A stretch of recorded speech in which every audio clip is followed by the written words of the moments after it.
Yeah. Yeah, I've been here before, so there was a visit 2 or 3 years ago, so this is one of the two we've seen today, not destroyed by Germans. This one was sold just a few days before Crystal Night, so it became Polish. So when Germans came to burn it, answer was, well, it's not Jewish, so it's the way it survived. Then, as you can see, it was storage of something here, and it was totally destroyed. Then, since, as I told you, it was owned by the Polish family, the lady who owns it now got it from her grandfather or whoever, and she has big trouble with it because there is the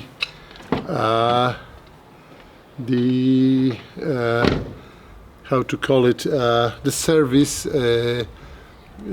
of maintaining this kind of building, so she cannot change anything. So it's kind of a trap. And do you see a chance for, I don't know, if there is a Jewish community around? Well, you know, there is not a big Jewish community around. All the Jewish community in Upper Silesia, where I'm from, is around 100 people, and there is only one very active Sławek Pastuszka, who is guide today. Jews from, there are no Silesian Jews in Polin, which is the central Jewish museum, because they are Silesian. And they are also not in the Silesian Museum in Katowice because they are Jews. So it's a problem with it, with memory of it. So this conference is very important because it shows some problems of it.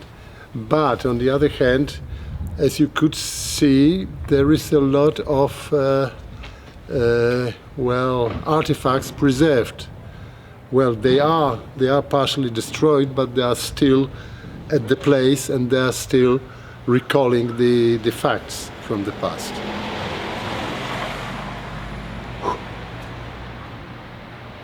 We were in this, I would say, weird cemetery in Sylt. Yeah. Can you tell me some words about that and its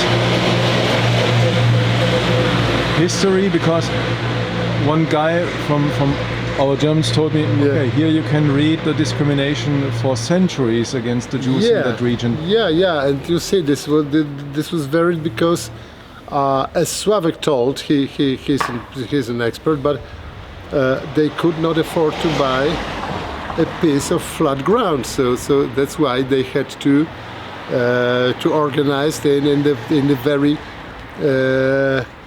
special mountain almost ground. You know, I thought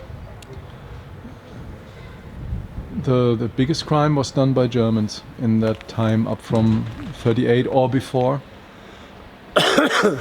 And now the Germans are more or less away, and the Jews already.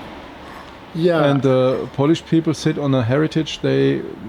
What do they have to do with it?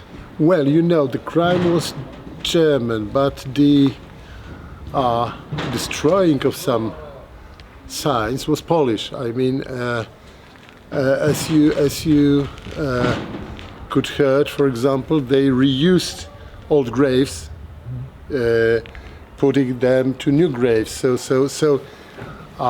there were no more Jews in Poland, so there was nobody to take care about it. Only for 30 years maybe now, there is more and more interest in it, and there is more and more of social understanding that this is a very common history. Silesia is history of Jews, Silesians, Germans, or Polish Silesians and German Silesians. Yeah, there was Polish dialect and there was German dialect. Silesian, they were as far from the original languages as possible. So for example, today, Polish dialect is recognized to be a local language, not a dialect. And in last 30 years, people in Silesia started to discover the past, and they understood those Jews were living together, and they had very big input. For example, first city board of Katowice, which got its rights in 1865, 30% of members of city board were Jews. So there was very big influence of Jews on the history of Silesia. And education and education and progress and and so on, yes.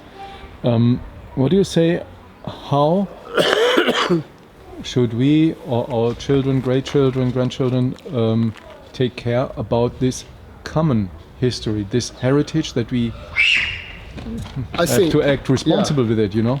I think it must go only from the personal interest. Certainly education is very important, but without people really willing to maintain the past, we will forget it, which will be the loss, because as I told you, maybe I wrote a book about those different nationalities living together. There is the story, there was a Klausmann, Berliner journalist, who wrote his book in late 19th century, and he told the story about priest, pastor, and rabbi playing cards together. I mean, they were together. Certainly there were some tensions between different faiths, but those people were together building the Silesia.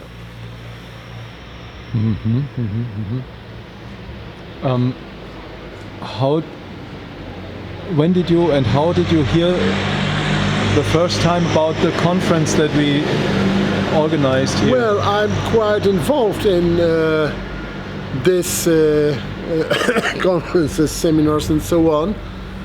So I just got info from the organizers. So I'm maybe not widely known, but in this circle there is like 300 people involved, and they know each another.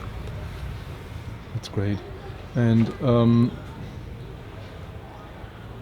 what would be your wish about what could we as the Kulturstiftung der Deutschen Vertriebenen could do in the next future? Education, education, education. Money, you do not have enough money to do it all. But you have power to educate both young Germans. You see what is going in Eastern Germany now. It's very dangerous in my opinion. And you should teach, you should educate both young Germans and young Poles. And what do you think is the effort of this conference now for?